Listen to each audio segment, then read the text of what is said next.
আজকের গল্প মিনার পোলাওর খাওয়া।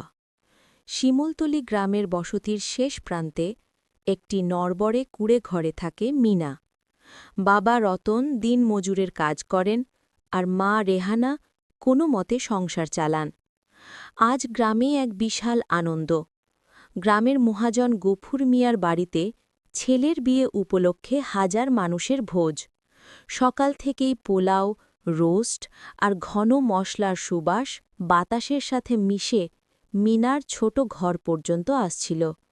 পোলাওয়ের সেই মিষ্টি সুবাস মিনার মনে গভীর আকাঙ্ক্ষা জাগাচ্ছিল।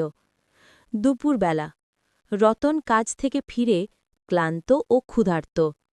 রতন, রেহানা, কিছু খাবার দাও, পেটে আগুন জ্বলছে। রেহানা, এই নাও, পান্তা ভাত আর নুন, আজ শুধু এইটুকুই আছে। রতন থালায় টাকিয়ে দীর্ঘশ্বাস ফেলল। ঠিক তখনই মিনা বাবার কাছে ছুটে গেল। মিনা, বাবা, আমার জন্য আজ একটা জিনিস আনবে? রতন, কি চাস তুই মা? মিনা, আমি আমি আজ মহাজনের বাড়ির মতো খাসির মাংসের পোলাও খাবো বাবা, কি সুন্দর গন্ধ আসছে। রতন হঠাৎ থমকে গেল। তার মুখটা রাগে ও অক্ষমতার কষ্টে কঠিন হয়ে উঠল। রতন, থাম, একদম চুপ। পোলাও? তুই জানিস না আমরা কেমন গরিব? ওই পোলাওয়ের এক দানা চাল কেনার টাকাও কি তোর বাবার রোজগারে আছে? যা মুখে আনলে কষ্ট হয় সেই জিনিস চাইতে নেই। আমাদের কপালে শুধু এই মোটা ভাতই আছে। যা, এখান থেকে চলে যা। মিনা, বাবা, এত বকছ কেন? রতন, যেতে বলেছি। তোর লোভ দেখেই আমার মনে হয় আমার জীবনের সব কষ্ট তোর জন্যই। দূর হ। মিনা ভয়ে এবং অপমানে চোখ মুছতে মুছতে ঘর থেকে বেরিয়ে এলো এবং বাঁধের উঁচু পথে কাঁদতে কাঁদতে হাঁটতে শুরু করল। রেহানা, তুমি এত নিষ্ঠুর হলে কি করে? কেন বকলে মেয়েটাকে? ওর তো কোনো দোষ নেই।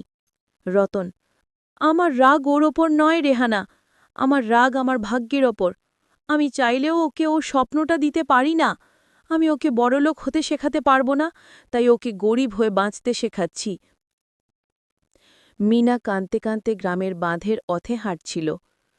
তার দু চোখে শুধু পোলাওয়ের লোভ নয়, ছিল বাবার বকুনির কষ্ট।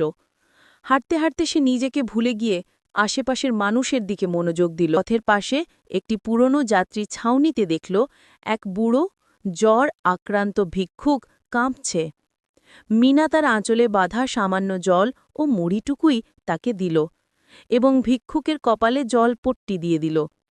মিনা দেখল একটি ছোট শিশু কাদায় পড়ে গিয়ে হাঁটুতে ব্যথা পেয়ে চিৎকার করে কাঁদছে। মিনা দ্রুত তার কাছে গিয়ে শিশুটিকে কোলে তুলে নিল, তাকে সাহস দিল এবং তার হাঁটুতে লেগে থাকা কাদা মুছে দিল। শিশুটির কান্না মুহূর্তেই থেমে গেল। মিনা যখন একটি উঁচু গাছের পাশ দিয়ে যাচ্ছিল তখন দেখল গাছের মগডালে একটি টুপি আটকে আছে। নিচে দাঁড়িয়ে একজন নামাজি লোক আফসোস করছেন। মিনা দেরি না করে দ্রুত গাছে উঠে টুপিটি পেড়ে এনে সসম্মানে তার হাতে তুলে দিল। বাঁধের শেষ মাথায় একটি ছোট মুদি দোকান।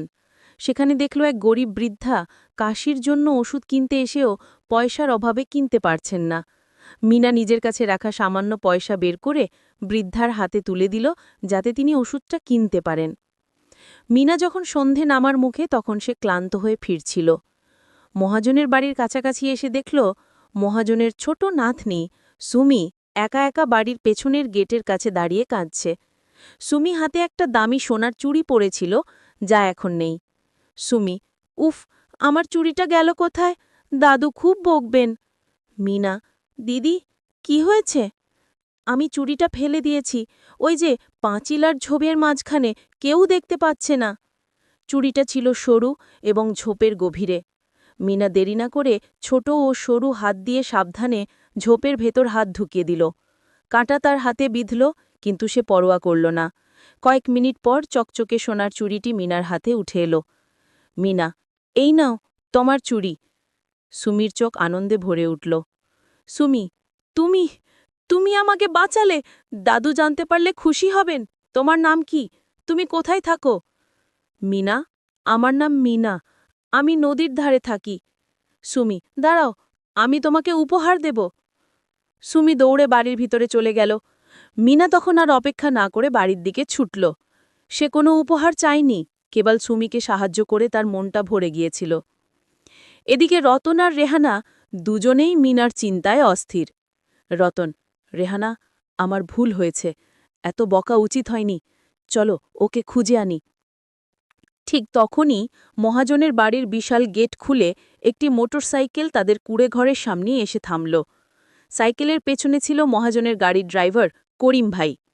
তার হাতে একটা থালা, যা দামি কাপড় দিয়ে ঢাকা। করিম ভাই, এই যে রতন ভাই, আপনার মেয়ে মিনা কোথায়? রতন হতভম্ব হয়ে, মিনা? কেন ভাই?